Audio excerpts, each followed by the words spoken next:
ఓం నమో వెంకటేశాయ.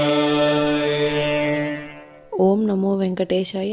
మీ నా తిరుమల అప్డేట్స్ కి స్వాగతం. తిరుమల శ్రీవారి దర్శనం కోసం వేచి చూసిన భక్తులకు ఈ రోజు విశేషాలు తెలియజేయడానికి ఈ వీడియో చేస్తున్నాను. ఈ వీడియోలో మనం ఈ రోజు స్వామివారి దర్శన సమయాలు, అలాగే టీటీడీ లేటెస్ట్ ఫ్రీ దర్శనం టికెట్ల అప్డేట్, ఇంకా ఎస్ఎస్డి మరియు దివ్య దర్శనం టోకెన్స్ ఎన్ని గంటలకు ఇస్తున్నారు, ఎప్పుడు పూర్తవుతున్నాయి, ఇలాంటి విషయాలతో పాటు తిరుమలలో భక్తుల రద్దీ మరియు టీటీడీ వారి ఇతర తాజా సమాచారం గురించి వివరంగా తెలుసుకుందాం.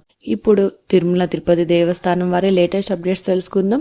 జూలై నెలకు సంబంధించిన తిరుమల 300 రూపాయల ప్రత్యేక ప్రవేశ దర్శన టికెట్స్ ఏప్రిల్ 24న ఉదయం 10 గంటలకు రిలీజ్ చేయనున్నారు.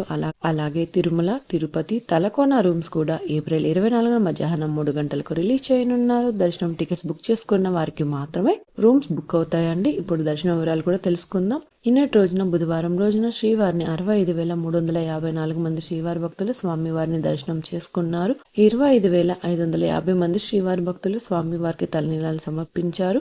4,43,00,000 రూపాయలు భక్తులు స్వామివారికి సమర్పించిన హుండీ కానుకలు.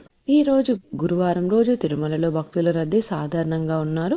ఈ రోజు ఉదయం 6 గంటలకు వైకుంఠంలోని 5 కంపార్ట్మెంట్లలో మాత్రమే ఎలాంటి దర్శన టికెట్స్ మరియు టోకెన్స్ లేని భక్తులు సర్వ దర్శనం కోసం వెయిట్ చేస్తున్నారు. అలాగే నారాయణగిరి షెడ్స్ కూడా ఖాళీగా ఉన్నాయి. ప్రస్తుతం ఇప్పటి వరకు ఎలాంటి దర్శనం టికెట్స్ మరియు టోకెన్స్ లేని భక్తులు వైకుంఠంలోని 5 కంపార్ట్మెంట్లలో వేచి ఉన్న భక్తులకు దాదాపుగా 4 నుంచి 6 గంటల సమయంలో దర్శనం అయ్యే అవకాశం అయితే ఉందండి. అలాగే ఈ రోజు శ్రీవారి సర్వదర్శనానికి అంటే ఎలాంటి దర్శనం టికెట్స్ లేని భక్తులు దర్శనం కోసం క్యూ లైన్ లో ఎంటర్ అయ్యే వారికి కూడా దాదాపుగా 8 నుంచి 10 గంటల సమయంలో దర్శనం అయ్యే అవకాశం అయితే ఉందండి. స్వామివారి దర్శనం కోసం వెళ్లే భక్తులను బట్టి దర్శన సమయాలలో మార్పులుంటాయి. క్రౌడ్ ఎక్కువగా ఉంటే దర్శన సమయం కూడా పెరగవచ్చు. క్రౌడ్ తక్కువగా ఉంటే దర్శన సమయం తగ్గే అవకాశం కూడా ఉంటుంది. కాబట్టి శ్రీవారి భక్తులు ఈ విషయాన్ని కూడా గమనించగలరు. అలాగే ఎస్ఎస్డి మరియు శ్రీవారి మెట్టుదారి టోకెన్స్ ఉన్న భక్తులకు సుమారుగా 3 నుంచి 6 గంటల సమయంలో దర్శనం అయ్యే అవకాశం ఉందండి. అలాగే ఈ రోజు 300 రూపాయల స్పెషల్ ఎంట్రీ దర్శనం వారికి, అలాగే 500 రూపాయల విర్చువల్ సేవా దర్శనం టికెట్ ఉన్న వారికి 2 నుంచి 4 గంటల సమయంలో దర్శనం అయ్యే అవకాశం అయితే ఉందండి. ఇంతకు ముందు తెలియజేసిన అన్ని రకాల దర్శనాలకు సంబంధించిన దర్శన టైమింగ్ స్వామివారి దర్శనం కోసం వెళ్లే భక్తులను బట్టి దర్శన సమయాలలో కూడా మార్పులుంటాయి. ఇప్పుడు తిరుపతిలో ఇచ్చే ఎస్ఎస్డి మరియు శ్రీవారి మెట్టుదారి టోకెన్స్ వివరాలు తెలుసుకుందాం. ప్రస్తుతం ఎస్ఎస్డి మరియు శ్రీవారి మెట్టుదారి టోకెన్స్ ఉదయం 4 నుంచి 5 గంటల మధ్యలో ఎప్పుడైనా టోకెన్స్ ఇస్తున్నారు. కాబట్టి శ్రీవారి భక్తులు ఈ మార్పును కూడా గమనించగలరు. అలాగే ఏప్రిల్ 24వ తేదీకి సంబంధించిన ఎస్ఎస్డి దర్శన టోకెన్స్ ఈ రోజు బుధవారం అంటే ఏప్రిల్ 23వ తేదీ ఉదయం 4:50 నుంచి ఇచ్చారండి.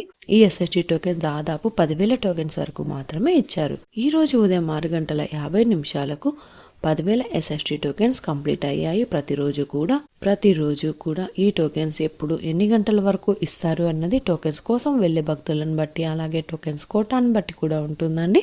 అలాగే ఏప్రిల్ 24వ తేదీకి సంబంధించిన శ్రీవారి మెట్టుదారి టోకెన్స్ కూడా ఏప్రిల్ 23వ తేదీ ఉదయం 4:50 నుంచి అలిపిరి వద్ద ఉన్న భూదేవి కాంప్లెక్స్ లలో టోకెన్స్ ఇచ్చారు. ఈ టోకెన్స్ కూడా 2,000 టోకెన్స్ వరకు ఇచ్చారండి. ఈ రోజు అయితే ఉదయం 6:50 1000 టోకెన్స్ పైగా శ్రీవారి మెట్టుదారి టోకెన్స్ అయితే ఉన్నాయి. ప్రస్తుతం అయితే ఎస్ఎస్డి టోకెన్స్ మరియు శ్రీవారి మెట్టుదారి టోకెన్స్ ఉదయం 4 గంటల పైన ఎప్పుడైనా టోకెన్స్ ఇచ్చే అవకాశం ఉంటుంది. కాబట్టి శ్రీవారి భక్తులు ఈ విషయాన్ని కూడా గమనించగలరు. మీరు దర్శనం చేసుకోవాలి అనుకున్న ముందు రోజు టోకెన్స్ అయితే తీసుకోవాల్సి ఉంటుంది. రేపు కూడా ఉదయం 4 లేదా 5 గంటల మధ్యలో టోకెన్స్ ఎప్పుడైనా ఇచ్చే అవకాశం ఉంటుంది. కాబట్టి మీరు క్యూ లైన్ వద్ద ఉదయం 4 గంటల లోపు వెళ్తేనే టోకెన్స్ త్వరగా తీసుకునే అవకాశం ఉంటుంది. టోకెన్స్ కోసం భక్తులు ఎక్కువగా ఉంటే ఇంకా టోకెన్స్ త్వరగా ఇచ్చే అవకాశం కూడా ఉంటుంది. శ్రీవారి భక్తులు ఈ విషయాన్ని కూడా గమనించగలరు. తిరుపతిలో ఫ్రీగా ఇచ్చే ఎస్ఎస్డి టోకెన్స్ తీసుకోవాలి అనుకుంటే మీరు ఆధార్ కార్డ్ తీసుకుని రైల్వే స్టేషన్ ఎదురుగా విష్ణు నివాసం, బస్టాండ్ వద్ద శ్రీనివాసం కాంప్లెక్స్, అలాగే అలిపిరి వద్ద ఉన్న భూదేవి కాంప్లెక్స్ ఈ 3 ప్రాంతాలలో ఎక్కడికైనా వెళ్లి ఆధార్ కార్డ్ చూపించి టోకెన్స్ అయితే తీసుకోవచ్చు.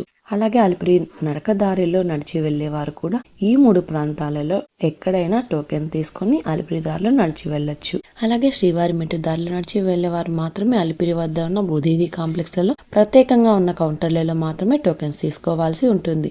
ఎందుకంటే అలిపిరి నడకదారి మరియు శ్రీవారి మెట్టు నడకదారి మధ్యలో ప్రస్తుతం టోకెన్ అయితే ఇవ్వడం లేదండి. ఇంకా మీరు టీటీడీ వారి తాజా ఇన్ఫర్మేషన్ ఫాస్ట్గా తెలుసుకోవాలి అనుకుంటే మన వాట్సాప్ ఛానల్ కూడా ఫాలో అవ్వండి. ఈ వాట్సాప్ లింకుని ఈ వీడియో డిస్క్రిప్షన్ లో అయితే ఇచ్చాను, చూసి ఫాలో అవ్వండి. ఈ వీడియో మీకు నచ్చినట్లయితే మీ ఫ్రెండ్స్ అండ్ ఫ్యామిలీ మెంబర్స్ తో షేర్ చేయండి. మీరు ఈ వీడియోని కూడా లైక్ చేయండి. ఈ వీడియోని శ్రీవారి భక్తులు ఇంకా ఎక్కువగా ఈ వీడియోలను కూడా చూసి తిరుమల తాజా సమాచారాన్ని తెలుసుకునే అవకాశం ఉంటుంది. మీకు కూడా ఏదైనా సందేహాలు లేదా టీటీడీ అప్డేట్స్ గురించి తెలుసుకోవాలి అనుకుంటే కింద అయితే కామెంట్ చేయండి. మీ కామెంట్ కి సమాధానం ఇవ్వడానికైతే ప్రయత్నిస్తాను. ముందుగా మన ఛానల్ కూడా సబ్స్క్రైబ్ అయితే చేసుకోండి. ఈ వీడియోని లైక్ చేయండి మరియు ఈ వీడియోని కూడా షేర్ చేయండి. నెక్స్ట్ ఇన్ఫర్మేషన్ వీడియోతో మళ్ళీ కలుసుకుందాం. ఓం నమో వెంకటేశాయ.